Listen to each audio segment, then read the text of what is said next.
Hello everyone, I hope आप लोग अच्छे होंगे।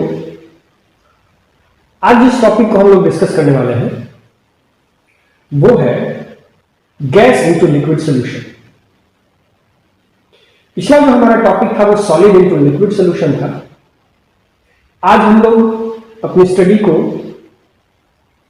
मेनली फोकस रखेंगे गैस इनटू लिक्विड सॉल्यूशन पर। एक सिंपल सा एग्जांपल से मैं स्टार्ट करता हूं। जितने भी एक्वेटिक प्लांट्स या एनिमल्स होते हैं वो सबके सब सर्वाइवल के लिए, रेस्पिरेशन के लिए वाटर के अंदर डिसॉल्व्ड ऑक्सीजन के ऊपर डिपेंडेंट होते हैं। यानी वाटर के अंदर ऑक्सीजन डिसॉल्व होती है। दैट मीन्स हम लिक्विड के अंदर गैस को डिसॉल्व कर सकते हैं। तो अगर किसी पर्टिकुलर अमाउंट ऑफ लिक्विड के अंदर हम जितना maximum amount of gas dissolve कर सकते हैं, उस मैक्सिमम अमाउंट ऑफ गैस को हम उसकी सॉल्युबिलिटी कहेंगे। यानी फिर से किसी फिक्स्ड अमाउंट ऑफ सॉल्वेंट के अंदर मैक्सिमम अमाउंट ऑफ सॉल्यूट जिसको डिसॉल्व किया जा सकता हो टेम्परेचर प्रेशर को बिना चेंज किए हुए, उस अमाउंट को हम उसकी सॉल्युबिलिटी कहेंगे। सॉलिड इनटू लिक्विड सॉल्यूशन के लिए जब हम सॉल्युबिलिटी की बात करते थे तो हम मास परसेंटेज, मोलारिटी की बात करते थे।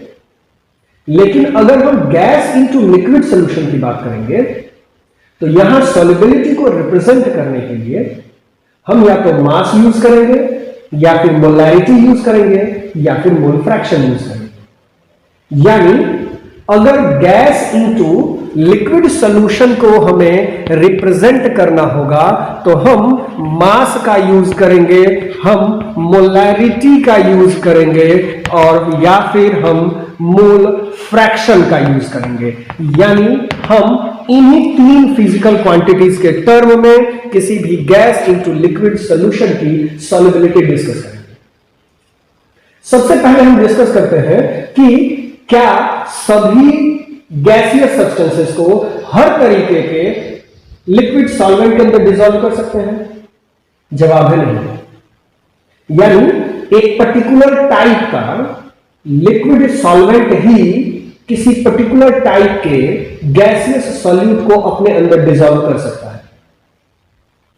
क्या हर टेम्परेचर प्रेशर पर हम किसी भी गैस को किसी लिक्विड के अंदर डिसॉल्व कर सकते हैं? जवाब है नहीं। इसका मतलब यह हुआ कि बहुत सारे ऐसे फैक्टर्स हैं जो किसी गैस को हम लिक्विड में जब डिसॉल्व करते हैं तो उसकी सॉल्युबिलिटी को प्रभावित कर सके, अफेक्ट कर सके। तो पहला जो हम पॉइंट डिस्कस करेंगे वो होगा कि कौन कौन से ऐसे फैक्टर्स हैं जो अफेक्ट करेंगे गैस इनटू लिक्विड सॉल्यूशन की सॉल्युबिलिटी को। तो हमारा पहला टॉपिक हो गया factors affecting gas into liquid solubility.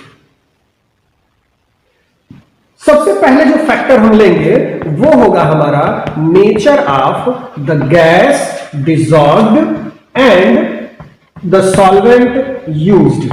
पहला हमारा फैक्टर हो गया हमने जिस गैस को चूज किया है उस गैस का नेचर, और साथ ही साथ हमारे सॉल्वेंट का नेचर कैसा है। हर एक गैस को हर एक सॉल्वेंट के अंदर डिसॉल्व नहीं कर सकते। तो इसका मतलब यह हो गया कि हर एक गैस और सॉल्वेंट का नेचर डिसाइड करेगा कि कोई भी गैस किसी सॉल्वेंट के अंदर डिसॉल्व होगी या नहीं। एक पर्टिकुलर टाइप की गैस एक पर्टिकुलर टाइप के सॉल्वेंट के अंदर डिसॉल्व की जा सकती है। या हम ये कह सकते हैं कि अगर गैसियस सब्सटेंसेस जिसको डिसॉल्व करने वाले हैं और सॉल्वेंट जिसमें डिसॉल्व करने वाले हैं, दोनों का नेचर अगर सेम है तो फिर हम सॉल्यूशन प्रिपेयर कर सकते हैं, और अगर नेचर सेम नहीं है तो सॉल्यूशन प्रिपेयर नहीं होगा। एक एग्जांपल समझते हैं। अगर बात हम ऑक्सीजन की करें, बात अगर हाइड्रोजन की करें, बात अगर नाइट्रोजन की करें, तो ये तीनों के तीनों सब्सटेंसेस वाटर के अंदर स्मॉल एक्सटेंट में डिसॉल्व होते हैं। यानी इन तीनों की सॉल्युबिलिटी वाटर में कम होती है। लेकिन वहीं अगर हम ऑक्सीजन को डिसॉल्व करें एथिल अल्कोहल के अंदर, तो वहां एथिल अल्कोहल में इस ऑक्सीजन की सॉल्युबिलिटी ज्यादा होती है। यानी इस एग्जांपल से आप समझ सकते हैं कि अलग अलग गैसेस का अलग अलग सॉल्वेंट के अंदर जो सॉल्युबिलिटी है वो अलग अलग हो सकती है। किसी एक पर्टिकुलर सॉल्वेंट के अंदर एक गैस अगर स्मॉल एक्सटेंट में डिसॉल्व हो रही है, तो वहीं दूसरे सॉल्वेंट के अंदर उसी गैस की सॉल्युबिलिटी ज्यादा हो सकती है। एक एग्जांपल और ले लेते हैं। अगर मान लीजिए हम कार्बन डाइऑक्साइड गैस को ले लें, तो कार्बन डाइऑक्साइड गैस वाटर के अंदर लार्ज क्वांटिटी में या लार्ज एक्सटेंट में डिसॉल्व होती है। तो यहां तीन एग्जांपल्स हमने सामने रखे हैं। पहला, ऑक्सीजन, हाइड्रोजन और नाइट्रोजन वाटर में लेस अमाउंट में या कह सकते हैं कि स्मॉल एक्सटेंट में डिसॉल्व होगा, वहीं ऑक्सीजन एथिल अल्कोहल में लार्ज एक्सटेंट में डिसॉल्व होगा, जबकि कार्बन डाइऑक्साइड की सॉल्युबिलिटी वाटर के अंदर ज्यादा है। तो इस एग्जांपल से यह क्लैरिफाई है कि किसी भी गैस की सॉल्युबिलिटी डिपेंड करेगी उस गैस के नेचर के ऊपर, और साथ ही साथ डिपेंड करेगी कि हम किस सॉल्वेंट को यूज कर रहे हैं। अगर नेचर सेम है दोनों का तो डिसॉल्व होगा, अगर नेचर सेम नहीं है तो डिसॉल्व नहीं होगा। दूसरा जो हमारा फैक्टर अफेक्ट करता है सॉल्युबिलिटी को, वो है टेम्परेचर। सेकंड फैक्टर की हम बात करेंगे। सेकंड फैक्टर है हमारा टेम्परेचर। अगर हम जनरली बात करें तो टेम्परेचर इंक्रीज करने पर जो सॉल्युबिलिटी होती है गैस की वो डिक्रीज करती है। यानी टेम्परेचर इनवर्सली प्रोपोर्शनल होता है solubility of gas into liquid के। ध्यान रखेंगे, हमारा जो टॉपिक डिस्कशन चल रहा है वो गैस इनटू लिक्विड सॉल्यूशन है। हो सकता है किसी दूसरे टाइप के सॉल्यूशन के लिए टेम्परेचर डायरेक्टली प्रोपोर्शनल भी हो, for example solid into liquid solution हमने पीछे पढ़ा है। लेकिन अगर हम गैस इनटू लिक्विड सॉल्यूशन लेते हैं तो वहां टेम्परेचर इनवर्सली प्रोपोर्शनल होगा सॉल्युबिलिटी के। कैसे एक्सप्लेन कर सकते हैं कि सॉल्युबिलिटी के इनवर्सली प्रोपोर्शनल होगा? तो होता यह है, मान लीजिए हमारे पास एक कंटेनर है, इस कंटेनर के अंदर हमने कोई एक सॉल्यूशन रखा हुआ है। इस सॉल्यूशन के अंदर जो हमारा सॉल्वेंट है, इस सॉल्वेंट के अंदर गैसियस मॉलिक्यूल्स भी डिसॉल्व है। अगर हमने इसका टेम्परेचर इंक्रीज किया तो क्या होगा? अगर हम इसका टेम्परेचर इंक्रीज करेंगे तो इसके अंदर डिसॉल्व जो गैसियस मॉलिक्यूल्स हैं उनकी काइनेटिक एनर्जी बढ़ेगी। जब काइनेटिक एनर्जी बढ़ेगी तो एस्केप करेंगे। जब एस्केप होगा तो इस लिक्विड सॉल्वेंट के अंदर गैसियस मॉलिक्यूल्स का कंसंट्रेशन या फिर उसकी क्वांटिटी या फिर उसकी मोलैरिटी या फिर उसका मास या फिर उसका मोल फ्रैक्शन कम होगा। और जब कम होगा तो ये जितने टर्म्स मैंने बोले इनको हम सॉल्युबिलिटी कहते हैं। दैट मीन्स कि अगर हम टेम्परेचर बढ़ाते हैं किसी भी गैस इनटू लिक्विड सॉल्यूशन का, तो गैसियस मॉलिक्यूल्स जो उसके अंदर डिसॉल्व हैं उनकी काइनेटिक एनर्जी बढ़ेगी, वो एस्केप करेंगे। जब एस्केप करेंगे तो उनका कंसंट्रेशन घटेगा, और जब कंसंट्रेशन घटेगा तो हम कहेंगे कि गैस की सॉल्युबिलिटी टेम्परेचर बढ़ाने पर डिक्रीज करती है। एग्जांपल ले लेते हैं हम इसका। जितने भी आपने बिवरेजेस देखे होंगे, सॉफ्ट ड्रिंक्स देखे होंगे, उन सभी को हम रेफ्रिजरेट करके रखते हैं, रेफ्रिजरेशन में रखते हैं। ऐसा क्यों? क्योंकि उनमें से मैक्सिमम के अंदर कार्बन डाइऑक्साइड गैस डिसॉल्व होती है, और उसकी सॉल्युबिलिटी को इंक्रीज करने के लिए ही हम उसको कूल करते हैं, रेफ्रिजरेट करते हैं। इसके ऊपर हम आगे फिर से एक बार डिस्कशन करेंगे। तीसरा जो हमारा फैक्टर है जो अफेक्ट करता है किसी भी गैस की सॉल्युबिलिटी को लिक्विड के अंदर, वो है हमारा प्रेशर। अगर हम जनरल वे में बात करें तो किसी भी गैस की सॉल्युबिलिटी डायरेक्टली प्रोपोर्शनल होती है प्रेशर से। यानी प्रेशर डायरेक्टली प्रोपोर्शनल होगा किसी भी गैस की सॉल्युबिलिटी के ऊपर। प्रेशर इंक्रीज करेंगे, सॉल्युबिलिटी इंक्रीज होगी, प्रेशर को डिक्रीज करेंगे, सॉल्युबिलिटी डिक्रीज करेगी। एक एग्जांपल लेते हैं, फिगर आउट करते हैं और फिर समझने की कोशिश करते हैं।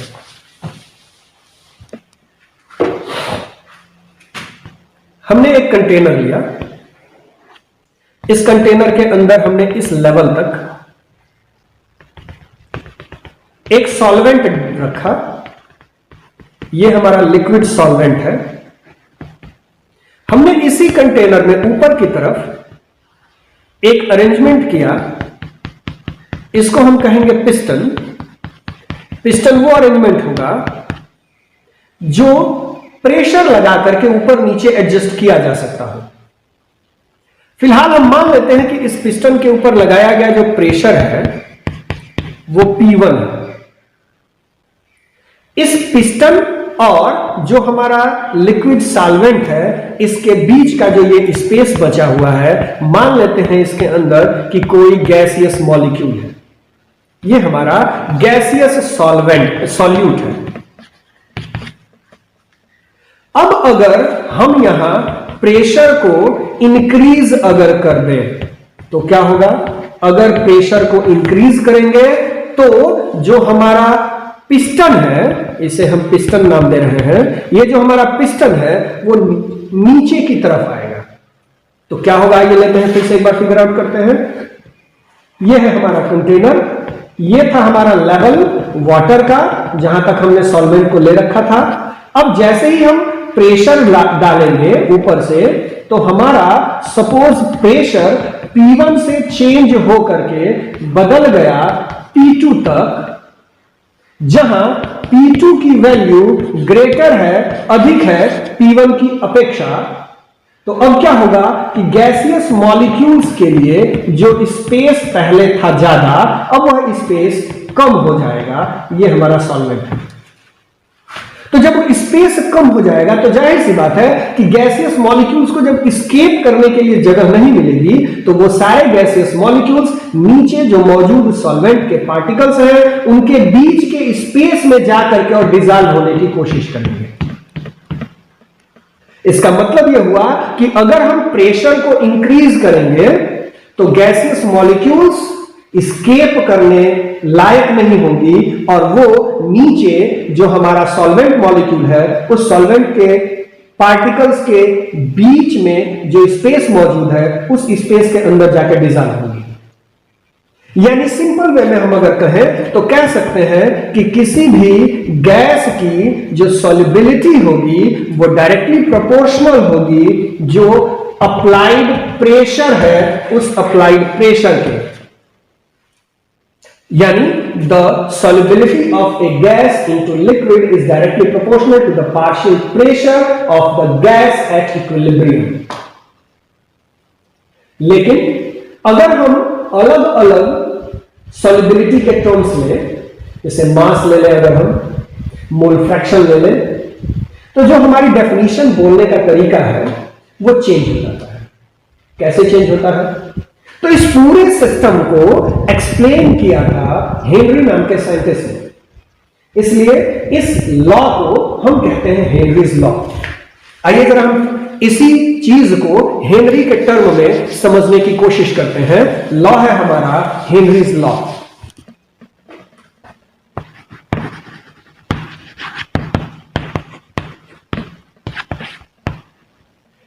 हेनरीज लॉ को जो हमारे तीनों फिजिकल क्वांटिटीज हैं, दैट मींस कि हमारा मास, इसके अलावा हमारी मोलैरिटी या फिर जो हमारा मोल फ्रैक्शन है, इसके टर्म में एक्सप्लेन किया जा सकता है। अगर बात करें हम सबसे पहले मास की, तो अकॉर्डिंग टू हेनरी किसी भी गैस की सॉल्युबिलिटी, अब ध्यान रखेंगे हम यहां सॉल्युबिलिटी को रिप्रेजेंट कर रहे हैं मास से और उसे हम सिंबल देंगे m। तो according to Henry's law, the solubility of a gas is directly proportional to the pressure of या to the partial pressure of the gas at equilibrium. फिर से एक बार, according to Henry's law, the solubility of a gas into liquid is directly proportional to the partial pressure of the gas at equilibrium. इसको जब हम simplify करेंगे तो आ जाएगा हमारा m is equal to k into P. यहां m यानी कि हम उसका मास ले रहे हैं या उस गैस की सॉल्युबिलिटी को एक्सप्रेस कर रहे हैं, k एक कांस्टेंट ऑफ प्रोपोर्शनैलिटी होगा और p वो अप्लाइड प्रेशर है जिसके ऊपर हमारी गैस की सॉल्युबिलिटी डिपेंड कर रही है। तो पहली हमारी डेफिनेशन हो गई हेनरी की कि the solubility of a gas is directly proportional to the applied pressure. दूसरी हमारी जो डेफिनेशन है वो मोल फ्रैक्शन से रिलेटेड है और अकॉर्डिंग टू हेनरी, यानी हम इस बार मोल फ्रैक्शन के टर्म में एक्सप्लेन करेंगे, तो according to Henry the solubility of a gas, यहां हम सॉल्युबिलिटी को एक्सप्लेन कर रहे हैं मोल फ्रैक्शन के टर्म में। तो according to Henry's law, the solubility of a gas is directly proportional to the pressure applied. Simplify करेंगे तो हम इसे लिख सकते हैं कि XA is equal to K dash into PA, जहां XA हमारी सॉल्युबिलिटी को एक्सप्लेन कर रहा है, K dash एक कांस्टेंट ऑफ प्रोपोर्शनैलिटी है और PA हमारा अप्लाइड प्रेशर है। इसी पूरे स्टेटमेंट को अगर हम चाहें तो लिख सकते हैं PA is equal to 1 upon K dash into XA, या फिर हम इसे लिख सकते हैं PA is equal to KH into XA। यहां जो हमने KH लिखा है वो इक्वल है हमारे 1 बाई K डैश के, और इस KH को हम कहेंगे हेनरीज कांस्टेंट। तो हमारा रिलेशन क्या बन गया? हमारा रिलेशन बन गया PA is equal to KH into XA। इसलिए हम अगर डिफाइन करें फिर से एक बार हेनरीज लॉ को, तो हमारी थर्ड डेफिनेशन बन सकती है कि the pressure, the partial pressure of the gas is directly proportional to the mole fraction of the gas dissolved in that liquid. यानी सीधे सीधे अगर हम एक लाइन में हेनरीज लॉ को एक्सप्लेन करें तो हम कह सकते हैं कि the solubility of a gas is always directly proportional to the applied pressure at equilibrium. अब यहां हमारे सामने एक नया टर्म आया है और वो टर्म है हेनरीज कांस्टेंट। ये हेनरीज कांस्टेंट डिपेंड करती है इसकी value nature of the gas के ऊपर। अलग अलग गैसेस के लिए इस KH की जो वैल्यू है वो अलग अलग हो सकती है। अब इस रिलेशन को देखने से आप ये ऑलरेडी अंदाजा लगा सकते हैं कि KH और XA के बीच जो रिलेशन है वो इनवर्सली प्रोपोर्शनल का रिलेशन है। फिर से एक बार इरेज करते हैं और नए सिरे से इसको हम देखने की कोशिश करते हैं। हम बात कर रहे हैं हेनरीज कांस्टेंट के बारे में। हेनरीज कांस्टेंट को हम एक्सप्लेन करते हैं KH से। ये KH की वैल्यू जो है वो नेचर ऑफ द गैस पर डिपेंडेंट होती है, यानी गैस के नेचर के ऊपर डिपेंड करेगी इस KH की वैल्यू। अलग अलग गैसेस के लिए KH की वैल्यू अलग अलग हो सकती है। रिलेशन हमारा क्या था? तो रिलेशन हमारा था PA is equal to KH into XA। अगर हम प्रेशर को कांस्टेंट कर दें तो रिलेशन बन जाएगा हमारा XA is equal to PA into 1 by KH। अगर हम प्रेशर को यहां कांस्टेंट रखते हैं तो इसका मतलब हम लिख सकते हैं XA inversely proportional KH। That means कि KH के यानी हेनरीज कांस्टेंट के इनवर्सली प्रोपोर्शनल होगी सॉल्युबिलिटी किसी भी गैस के लिए। अगर KH यानी हेनरीज कांस्टेंट की वैल्यू ज्यादा है तो उस गैस की लिक्विड के अंदर सॉल्युबिलिटी कम होगी, और अगर किसी भी गैस के लिए KH की वैल्यू कम है तो उस गैस की किसी लिक्विड के अंदर सॉल्युबिलिटी ज्यादा है। यानी किसी भी गैस की सॉल्युबिलिटी डिपेंड करेगी KH के ऊपर भी, अगर प्रेशर कांस्टेंट हो तब।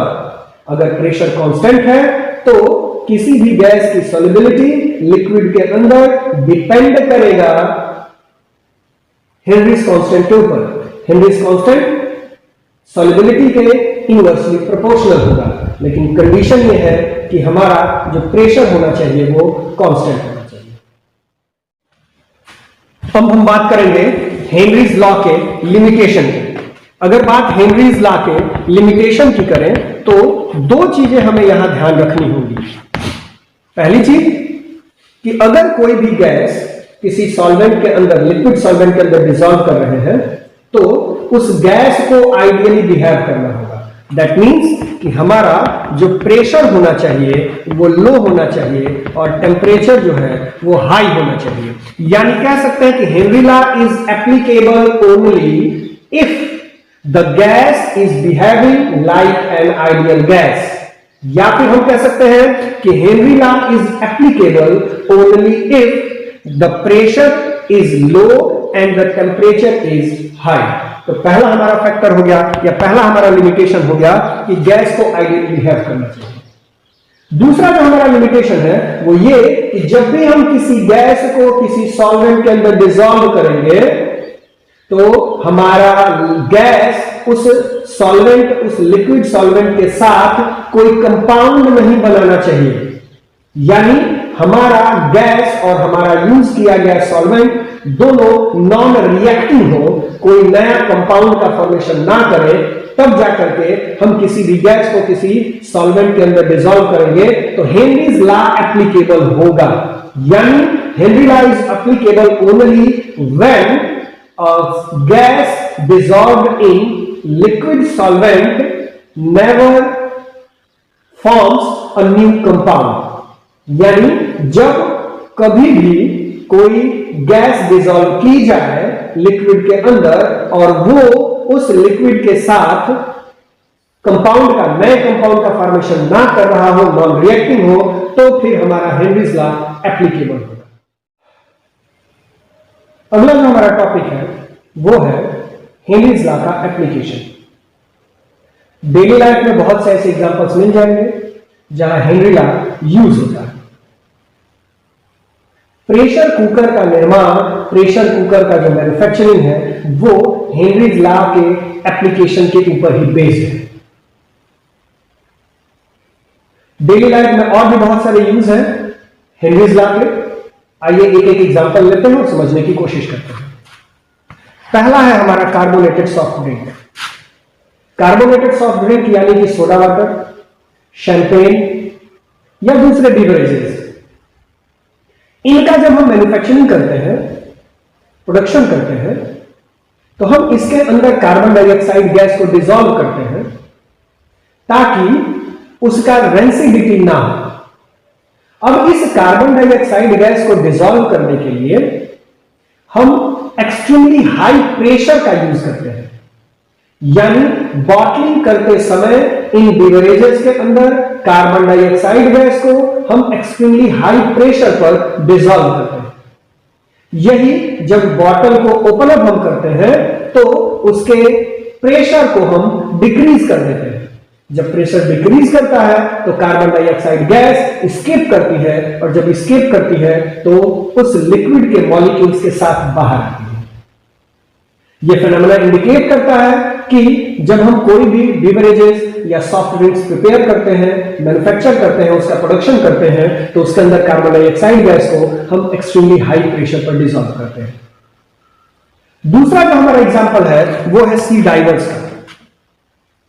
सी डाइवर्स जब नीचे जाते हैं समुद्र में तो अपने साथ सर्वाइवल के लिए एक सिलेंडर लेके जाते हैं। उस सिलेंडर के अंदर ऑक्सीजन गैस के अलावा नाइट्रोजन और हीलियम गैस भी मौजूद होती है। केवल ऑक्सीजन का यूज क्यों नहीं करते? तो उसके पीछे रीजन यह है कि आपने पढ़ा है कि जैसे जैसे हम वाटर लेवल में नीचे जाते हैं प्रेशर इंक्रीज करता है। तो अगर केवल ऑक्सीजन होगा तो प्रेशर इंक्रीज करने की वजह से, नीचे प्रेशर इंक्रीज करने की वजह से ब्लड के अंदर ऑक्सीजन की सॉल्युबिलिटी बहुत ज्यादा हो जाएगी और एक लिमिटेड अमाउंट से अगर ऑक्सीजन की क्वांटिटी ब्लड में अधिक हुई तो वो हमारे लिए पॉइजन की तरह बिहेव करने लगेगा। इसलिए उसके कंसंट्रेशन को लिमिट करने के लिए हम उसमें नाइट्रोजन गैस मिलाते हैं। लेकिन नाइट्रोजन के भी कुछ लिमिटेशंस हैं।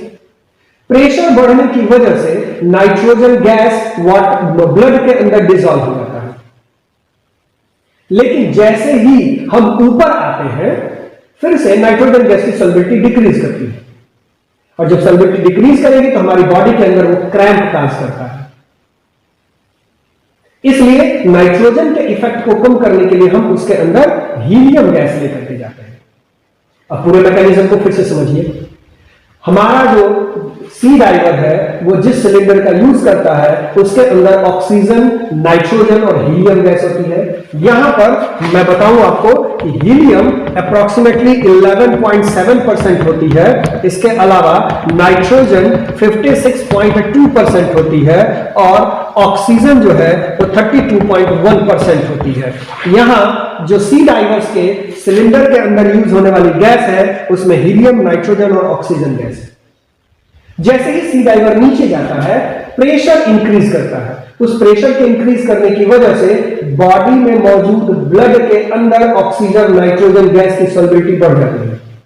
ये ऑक्सीजन बॉडी की मेटाबॉलिक एक्टिविटी जैसे कि रेस्पिरेशन और डाइजेशन इन दोनों में यूटिलाइज हो जाता है। लेकिन नाइट्रोजन गैस का कहीं यूटिलाइजेशन नहीं होता। जैसे ही सी डाइवर फिर से सरफेस पर आता है, सी लेवल पर आता है, नाइट्रोजन गैस ब्लड के अंदर से बाहर निकलती है क्योंकि प्रेशर घट जाता है। अब जैसे ही नाइट्रोजन गैस बाहर निकलेगी बॉडी के अंदर बबल्स क्रिएट होंगे, ब्लड में बॉडी के अंदर क्रैम्प्स होंगे और शरीर में पूरी अकड़न होगी। इस सिचुएशन से बचने के लिए यानी नाइट्रोजन गैस की सॉल्युबिलिटी को मेंटेन रखने के लिए या फिर नाइट्रोजन गैस की वजह से बॉडी के अंदर आने वाले क्रैम्प्स को ठीक करने के लिए हम हीलियम गैस को यूज करते हैं। तो सी डाइवर्स अपने सिलेंडर के अंदर हीलियम, नाइट्रोजन और ऑक्सीजन गैस को लेकर के जाते हैं। अगला जो हमारा एप्लीकेशन है वो हमारा रेस्पिरेशन का है, लंग्स का है। जब भी हम रेस्पिरेशन करते हैं तो ऑक्सीजन गैस को अपने अंदर लेते हैं। ऑक्सीजन गैस सबसे पहले लंग में पहुंचती है। लंग में मौजूद ब्लड के साथ वो मिक्सअप होती है। ब्लड में मौजूद हीमोग्लोबिन के साथ ऑक्सीजन गैस मिलकर के ऑक्सीहीमोग्लोबिन बनाता है। ये ऑक्सीहीमोग्लोबिन पूरे बॉडी में जितने भी सेल्स और टिश्यूज हैं वहां तक पहुंचने की कोशिश करता है। चूंकि टिश्यूज के अंदर मौजूद जो फ्लूइड है उनका प्रेशर, ऑक्सीजन का प्रेशर कम होता है, इसलिए जैसे ही ऑक्सीहीमोग्लोबिन उस टिश्यू तक पहुंचता है ऑक्सीहीमोग्लोबिन के अंदर का ऑक्सीजन उस टिश्यू के अंदर डिसॉल्व हो जाता है और डिसॉल्व होने के बाद उस टिश्यू के रेस्पिरेशन और डाइजेशन की जो प्रोसेस है उसको कंप्लीट करने में हेल्प करता है। यानी रेस्पिरेशन के लिए भी हमारा हेनरीज लॉ, रेस्पिरेशन को एक्सप्लेन करने के लिए भी हमारी जो हेनरी लॉ है वो एप्लीकेबल है। Last but not the list हमारा है माउंटेनियस। जैसे जैसे हम सरफेस से, सी लेवल से ऊपर बढ़ते हैं, माउंटेन पर जाते हैं तो हमारा एटमॉस्फेरिक प्रेशर रेगुलरली डिक्रीज करता है। जब प्रेशर डिक्रीज करेगा तो ऑक्सीजन की जो क्वांटिटी होगी हमारे ब्लड के अंदर वो घटेगी, क्योंकि प्रेशर घटने पर सॉल्बिलिटी घटती है। इस सिचुएशन से ओवरकम करने के लिए हम ऑक्सीजन गैस का सिलेंडर लेकर के जाते हैं। अगर कोई पर्सन बिना ऑक्सीजन सिलेंडर के जाता है तो उसे बहुत सारी फिजिकल प्रॉब्लम्स से जूझना पड़ता है। स्किन रेड हो जाती है, वॉमिटिंग जैसी सिचुएशन आती है, चक्कर आने शुरू होते हैं। इस कंडीशन को हम माउंटेन सिकनेस या फिर हाइपोक्सिया या फिर एपोक्सिया का नाम देते हैं। इस सिचुएशन से ओवरकम करने के लिए हमें क्या करना होगा, तो हमें ऑक्सीजन गैस का सिलेंडर ले जाना होगा। तो ये थे हेनरीज लॉ के कुछ एप्लीकेशंस। आज हमने मेनली पढ़ा कि जब हम किसी भी लिक्विड के अंदर किसी गैस को डिसॉल्व करते हैं तो कौन कौन से फैक्टर्स हैं जो उसकी सॉल्बिलिटी को डिसाइड करेंगे। Nature of the gas and the nature of the solvent है, दूसरा हमारा टेम्परेचर था, तीसरा हमारा प्रेशर था। इसके बाद हमने हेनरीज लॉ पढ़ा जिसमें हमने ये पढ़ा कि किसी भी गैस के लिक्विड के अंदर सॉल्बिलिटी उसके मास के ऊपर, उसकी मोलैरिटी के ऊपर या फिर उसके मोल फ्रैक्शन के डायरेक्टली प्रोपोर्शनल होता है। यहां हमें एक टर्म मिला हेनरीज कांस्टेंट, जिसके बारे में हमने ये जाना कि हेनरीज कांस्टेंट डिपेंडेंट होता है नेचर ऑफ द गैस के ऊपर और साथ ही साथ सॉल्युबिलिटी के इनवर्सली प्रोपोर्शनल होता है। इसके बाद हमने जाना कि कहां कहां एप्लीकेबल हो सकता है हमारा हेनरीज लॉ और इसके लिमिटेशंस क्या हो सकते हैं। इसमें हमने ये जाना कि अगर आइडियल गैस की कंडीशन है तो हेनरी लॉ एप्लीकेबल है, अगर नहीं है तो हेनरी लॉ एप्लीकेबल नहीं होगा। दूसरा हमने ये जाना कि अगर कोई भी गैस किसी सॉल्वेंट के साथ सॉल्यूशन कंपाउंड का फॉर्मेशन करती है तो फिर वहां हेनरीज लॉ एप्लीकेबल नहीं होगा। लास्ट में हमने ये पढ़ा कि अगर हेनरीज लॉ का हम डेली लाइफ में एप्लीकेशन देखें तो कहां कहां डेली लाइफ में इसका एप्लीकेशन है। तो हमने देखा कि जितने भी कार्बोनेटेड सॉफ्ट ड्रिंक्स हैं, बेवरेजेस हैं, उनमें हेनरीज लॉ का यूज करते हैं। सी डाइवर्स के लिए हम यूज करते हैं, माउंटेनियर्स के लिए यूज करते हैं। प्रेशर कुकर का फॉर्मेशन जो होता है, मैन्युफैक्चरिंग जो होती है वो हेनरी लॉ के ऊपर बेस्ड होती है। इसके अलावा रेस्पिरेशन में भी हेनरी लॉ के द्वारा हम एक्सप्लेनेशन दे सकते हैं। आगे के टॉपिक में हम राउल्स लॉ के बारे में डिस्कशन करेंगे। आज के लिए बस इतना ही। That's all. Thank you very much.